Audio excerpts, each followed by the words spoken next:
6, 5, 4, 3, 2, 1, 0. Ignition sequence start.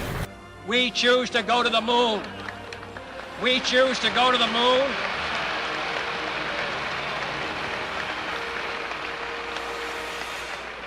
We choose to go to the moon in this decade and do the other things, not because they are easy, but because they are hard.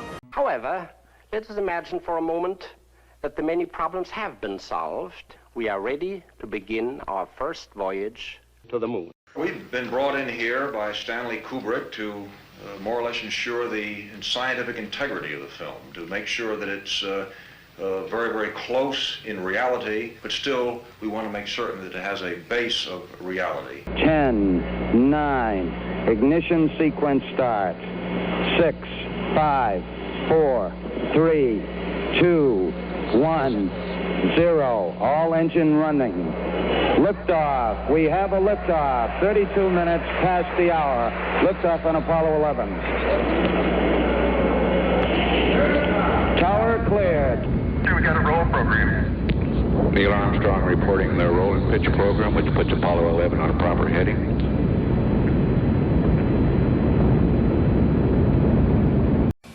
At this time, I'd like to introduce the Apollo 11 crew, astronauts Neil Armstrong, Michael Collins, Edwin Aldrin. Neil?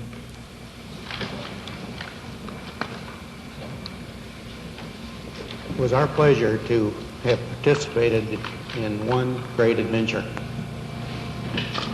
It's an adventure that took place not just in the month of July, but rather one that took place in the last decade. We all here and the people listening in today had the opportunity to share that adventure over its developing and unfolding in the past months and years. It's our privilege today to share with you some of the details of that final month of July that was certainly the highlight for the three of us of that decade. We're going to divert a little bit from the format of past press conferences and talk about the things that interested us most, in particular the things that occurred on and about the moon. We will use a number of films and slides which most of you have already seen, and with the intent of pointing out some of the things that we observed on the spot which may not be obvious to those of you who are looking at them here from the surface of Earth.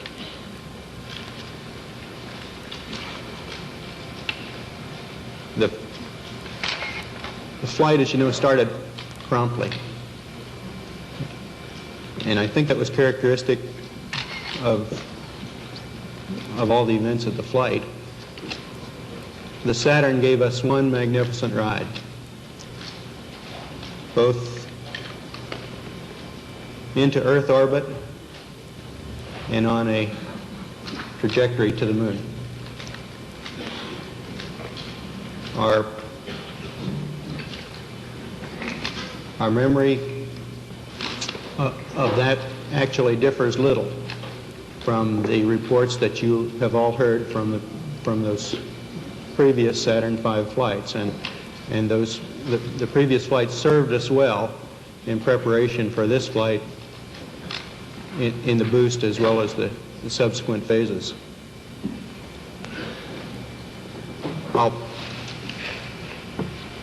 We would like to skip directly to the translunar coast phase and remind ourselves of the long chain of events that actually permitted a landing, starting with the undockings, the transposition and docking sequence. I am Werner von Braun. This motion picture was produced to enable you to experience more personally and vividly the most dramatic events of the Apollo 11 story. The pictures and sounds are real, recorded in real time, where the action really was. So, come with us. We are going to the moon. And when the module set down on the surface of the moon, the amount of propulsion that would have been required to do that, and it leaves no cloud of dust, no crater. Right. Having seen hundreds of rocket firings when I was employed by Rocketdyne, I know that the jet of the lunar module lander, the lunar lander, would have created an enormous crater. It would have scoured the moon's surface. It would have tossed up rocks, sand, everything, and created a crater maybe so large that the entire lunar lander could have sunk into it. After all, we're dealing with a 10,000-pound thrust engine, which is pointed directly at the surface, lowered into the surface, and yet, if you look at pictures of the lunar lander on the moon, there is no disturbance whatsoever under the lunar lander's rocket. And no dust deposited in the pads, the cup-shaped pads at the bottom. That's another good point. Dust would have been blown 6 ways from Sunday and would have landed everywhere. And then the famous scene, which has been played over and over, where they are landing there, but they're setting down, and you're hearing the astronaut talking through it. Oh, that's a good point. I let's say, became aware of that only recently, that here's Neil Armstrong talking about landing on the moon with a microphone, and yet he's sitting practically on top of a rocket engine that is putting out sound levels of about 140 or 150 decibels. Now, we know that that is absolutely impossible to overcome that sound level inside the lunar lander with a normal human voice. Eagle, we got you now. It's looking good, over. Roger, copy. Eagle, Houston, after yaw around angles, S-band pitch, -9er, yaw, +18. 1,400 feet, still looking very good. 700 feet, 21 down, 33 degrees. 100 feet, down at 19. Down 2.5. Forward. Forward. Good. 40 feet, down 2.5. Picking up some dust. 4 forward. 4 forward, drift into the right a little. Good. Okay. Contact light. Okay, engine stop. We copy you down, Eagle. Tranquility Base here. The Eagle has landed. That's right. Yeah, I'm amazed to find these pictures. I've never seen any of them before except the one in the upper right. And what amazes me is this one here showing a model of the moon with a camera track, showing how easily it would have been to fake the filming of the moon. And then the image just to the right of that shows like the finished moon. Exactly. With somebody sitting at the controls, maybe turning it or... Right. These are very revealing pictures, and I strongly recommend people with PCs to download them and study them. And of course, this brings up the subject of the death of whistleblowers. Men like Gus Grissom, who was burned to death along with Chafee and White. He went pretty open with it, putting a lemon on Yeah, he was going to give an interview about what he really thought about Apollo. And as you say, he hung a lemon on the command capsule on the day that he was murdered. Why did NASA repeatedly fake lunar images and photographs? Why did NASA stage lunar expeditions which did not happen? The answer will surprise you. NASA spent gigantic sums of money during the 1960s, but most of it was spent on the ground, not in space. Huge American corporations, many of which were manufacturing hardware for the military, made gigantic profits designing space vehicles and, more importantly, life-sized models of spaceships, and even huge stage sets resembling the lunar surface. Someone in NASA had realized that after taking billions of dollars from the American people, if they couldn't make it to the moon, they would fake it to the moon. Obviously, if you're going to somewhere that nobody has been before, you need to have a simulator which recreates that environment as closely as you can. If you're going to the moon, you recreate the surface of the moon. And here we see a section of the lunar surface created. It's about 30 foot high, 30 foot long, 35 foot long. Scale is given by the two people standing in front of it. There were plenty of simulation exercises, but the point is, and this should be taken into account in virtually everything that is discussed with the Apollo program, 400,000 people may have worked on the program in total, but none of them had a need to know more than his own job required. The people who were making the rockets didn't know what the people who were making the spacesuits were doing, and because they had no need to know about that. Their job was to make the best models and the best simulation of the lunar surface that they could. And if we come up to this picture here, we see the three scales on which these models were built. We have here the whole moon as one unit. It stands about 20 foot high. We have here behind it a section of the surface of the moon. You'll notice it's curved. And here we have a more detailed section of the lunar surface. What you're saying is that the images which we're told show a camera pointing out the window of the lunar module as it's coming into land on the moon could well have been filmed previously using these large-scale models. That's right. It could well be that what we are looking at are films of realistic models. We have no means of knowing if they were actually taken on the lunar surface or whether what we're watching is part of the simulation exercise and the training exercise. And you'll notice here on these models there is a camera track. A camera starting at this end, coming down here, would approach the moon or appear to approach the moon and become ever closer towards it. This is a simulation rig that was built. This is the command and service module of the Apollo program.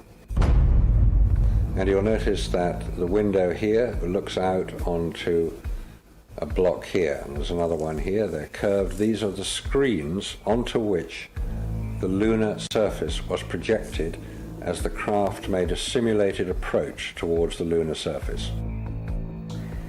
Is what we're seeing a mixture of fact and fiction? It is fact. It is fiction. It's mixed together. It's hard to separate them until you examine it closely. If a spacecraft is in deep space, the only possible explanation for a light seen through the window of the spacecraft is the sun. It's the only bright light in space. If it's not the sun, then it has to be some other artificial light, which implies that that particular image is possibly fiction. July 1961. NASA was soon being criticized for the flimsy construction of their hardware. The first orbital capsules did not even have windows in them for the astronauts to look out of. One of the most vocal critics was one of NASA's most respected astronauts, an all-American hero named Virgil Gus Grissom, who almost drowned when recovery helicopters were unable to lift his space capsule from the sea. After a successful journey into space, Gus Grissom almost died through NASA's bad planning. Or was this an early attempt to silence Gus Grissom?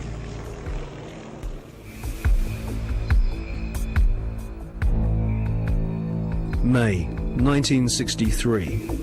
Astronaut Gordon Cooper experiences re-entry problems in his Faith 7 rocket ship. The prototype lunar module, known as the LIM, had serious stability problems.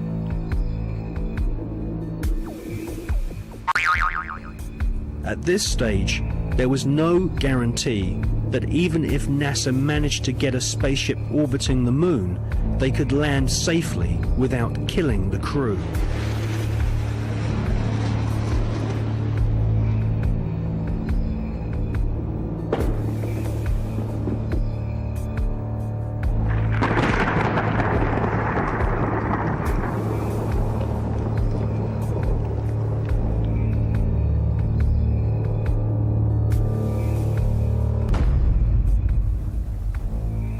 Could the footage which we see of the LIM approaching the moon be filmed in a TV studio? It was filmed in a TV studio. There's absolutely no doubts whatsoever about that. And the way that this film was created was by the use of models. There's nothing secret about the models. They exist. You can go and see them today. The models were very lifelike, very realistic. There is one that is a life-size model. It's in Flagstaff in Arizona. It's 2 miles long, and it's an exact replica of the Sea of Tranquility.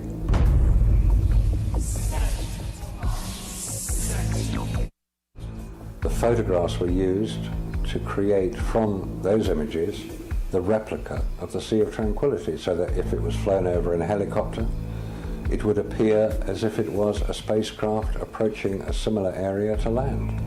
So yes, all the scenes of the lunar surface were filmed on Earth.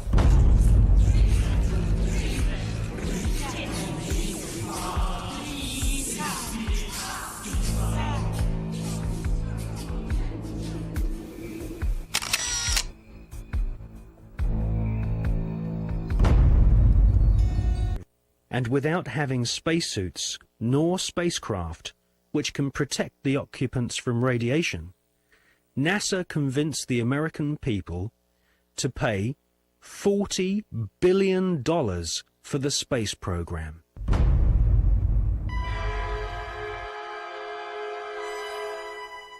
The most lethal forms of radiation, of course, are at the higher end of the spectrum.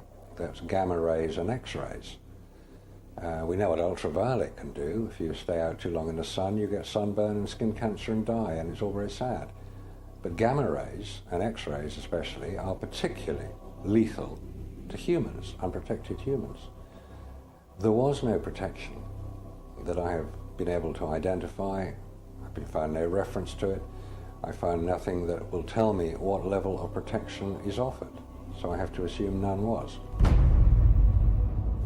I've contacted the manufacturers of the spacesuits, and they said there was no radiation protection built into the spacesuits, because I asked them if these same spacesuits could be used by technicians to go into Chernobyl or 3 Mile Island, because the nuclear reactors produce the same radiation as produced in space. They said no, not advisable, no protection. Any ill effects from the Van Allen radiation belts? No. Now, I'm not sure we went far enough out to encounter the Van Allen radiation belt. Maybe we did. We choose to go to the moon. We choose to go to the moon in this decade and do the other things, not because they are easy, but because they are hard. I think it means that the job of landing something on the moon where there's no atmosphere and using a rocket to slow it up and having the equipment still work is a very difficult job. We've been brought in here by Stanley Kubrick to more or less ensure the scientific integrity of the film, to make sure that it's very, very close in reality, but still we want to make certain that it has a base of reality. Before the end of the 60s, we will see a man in the moon, to the moon, an American, and we're very proud that our country continues to produce these young men who go so far and carry with them so much. To put people on the moon and with enough fuel to enable them to return safely home to Earth requires a still larger and more powerful rocket, however. It's going to take some time, and I think we have to recognize it. They secured these large boosters, which have led to their being first in Sputnik and led to their first putting their man in space. We are, I hope, going to be able to carry out our efforts with due regard to the problem of the life of the man involved this year. But we are behind. However, let us imagine for a moment that the many problems have been solved. We are ready to begin our first voyage to the moon. It is quite possible that an aggressor nation that dominates space will then dominate the world. We're in the final assembly building of the LEM. Stanley Kubrick and I have set ourselves several objectives. We hope to convey to the public the wonder and beauty and promise of the new age of exploration which is opening up before the human race. Arthur, here we are on the LEM ship, and one can almost imagine we're on our way to the moon, or we've arrived at the moon, as a matter of fact. Can you believe it? Can you realize that we, that you and I, that all of us, have actually begun the exploration of another world? We have taken the first historic step into our solar system. Take one. It's one small step for man, one giant leap for mankind. Take two. It's one small step for man, one giant leap for mankind. We, the crew of Apollo 11, are privileged to represent the United States in our first attempt to take man to another heavenly body. Man walks on the moon. Man walks on the moon. The first man from Earth walked on the surface of the moon this morning, and the suspense here in London is unbelievable.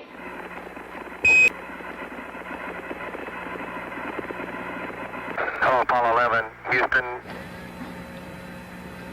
Okay, Neil, we can see you coming down the ladder now. Okay, Neil, we can see you coming. I'm going to step off the LEM now. Neil and Buzz, the President of the United States is in his office now and would like to say a few words to you. Over. That would be an honor. Go ahead, Mr. President. This is Houston out. Hello, Neil and Buzz. I'm talking to you by telephone from the Oval Room at the White House. And this certainly has to be the most historic telephone call ever made in the whole history of man. All the people on this earth are truly one. One in their pride in what you have done. And one in our prayers that you will return safely to Earth.